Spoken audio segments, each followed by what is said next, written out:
really does look like a war zone. It really does, just destruction everywhere.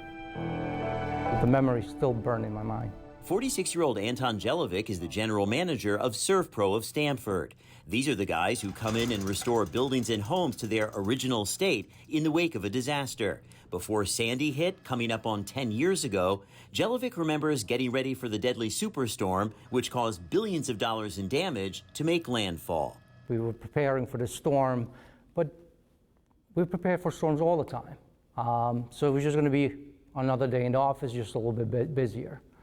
And then as I was driving back, I realized that this was going to be different. He says after a typical disaster like a flood or a fire, he and his crew can generally get the situation out of what they call critical mode within a few days to a week at the most. With Sandy, it lasted about a month. Coming up on a decade later, the father of two says thanks to lessons learned during Sandy, his company is better prepared than ever to do what it does, having made advances in everything from job turnaround time to the deployment of specialized resources. That was the one thing that we really learned from Sandy is we added much more equipment and supplies to have on hand. People lost their homes. People were torn apart.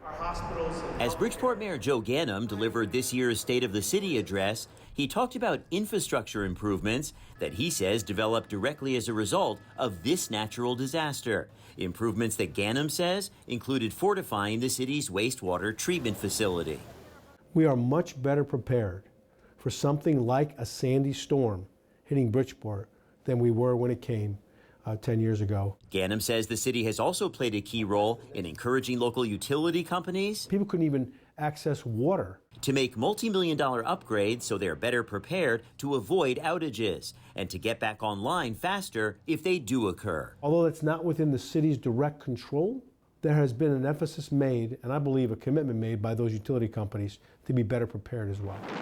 Came up through Connecticut as a superstorm. Scott Appleby is the Director of Emergency Management and Homeland Security for the city of Bridgeport. He says coming up on 10 years later, memories of Sandy are still fresh in his mind.